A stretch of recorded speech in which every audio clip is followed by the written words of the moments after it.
Good afternoon everyone. I am Dr. Ruchi Gupta पुराना, consulting gynaecologist Divisha mother and child clinic practising in Indore. आज मैं आपको fibroids in pregnancy के बारे में जानकारी देने जा रही हूँ। सबसे पहले फाइब्रॉइड क्या होता है। फाइब्रॉइड बिनाइन या नॉन कैंसरस गांठें जो कि गर्भाशय में पाई जाती है। इनका इंसिडेंस जो औरतें हैं जिनकी एज 35 साल से ज़्यादा है उसमें अप्रॉक्सीमेटली 40 to 60% देखा गया है। अब प्रेगनेंसी में अगर आपको फाइब्रॉइड्स है तो उसके कारण आपको क्या क्या समस्याएं हो सकती है। सबसे पहले शुरुआती 3 महीनों में आपको अबॉर्शन का रिस्क होता है जो कि नॉर्मल प्रेगनेंसी से 16% ज़्यादा होता है। दूसरा होता है सबकोरियोनिक हेमरेज यानी प्रेगनेंसी में ब्लीडिंग का रिस्क। जो फाइब्रॉइड विद प्रेगनेंसी होते हैं उनमें ये रिस्क अप्रॉक्सीमेटली 60% होता है और जो नॉर्मल प्रेगनेंसी होती है उसमें ये रिस्क 9 to 10% के अप्रॉक्सीमेट होता है।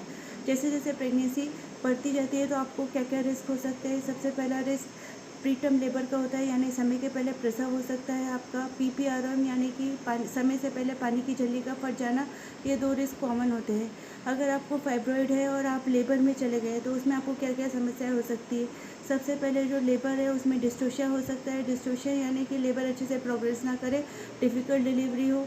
दूसरा एबनॉर्मल प्रेजेंटेशन होता है। नॉर्मली बच्चे का सर होता है वो प्रेजेंटिंग पार्ट होता है, लेकिन अगर आपको फाइब्रॉइड है तो बच्चा एबनॉर्मली प्रेजेंट कर सकता है। बच्चे का नीचे का हिस्सा प्रेजेंटिंग पार्ट हो सकता है या कुछ और पार्ट भी बच्चे का प्रेजेंटेशन हो सकता है। तीसरा, अगर आपको फाइब्रॉइड्स है तो आपकी डिलीवरी में नॉर्मल होने के चांसेस कंपैरेटिवली कम हो जाते हैं और सिजेरियन डिलीवरी का रिस्क बढ़ जाता है। साथ ही साथ डिलीवरी के बाद आपको ब्लीडिंग का रिस्क बढ़ जाता है जिसे कि हम पोस्टमार्टम हेमरेज कहते हैं। उसके अलावा अगर आपको पोस्टमार्टम हेमरेज हो रहा है और आपको फाइब्रॉइड्स है तो आपके पेरीपार्टम हिस्टेरेक्टमी का रिस्क भी बढ़ जाता है यानी बच्चेदानी निकालने का रिस्क भी हो सकता है।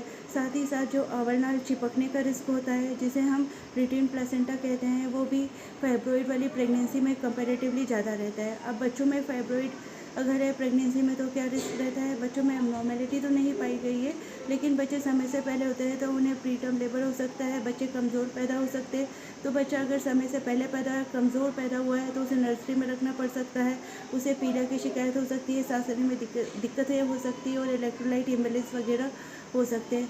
अब इसका इलाज क्या है। अगर आपको डिलीवरी के टाइम आपने देखा कि आपको फाइब्रॉइड है तो उसको कुछ भी छेड़ना नहीं चाहिए, क्योंकि उस समय जो फाइब्रॉइड्स है उसकी वस्कुलैरिटी बहुत ज़्यादा होती है और पेशेंट ऑलरेडी हेमरेज के लिए प्रीडिस्पोज है। उसको अगर आप उस समय सर्जरी करेंगे तो हेमरेज का रिस्क बढ़ जाता है।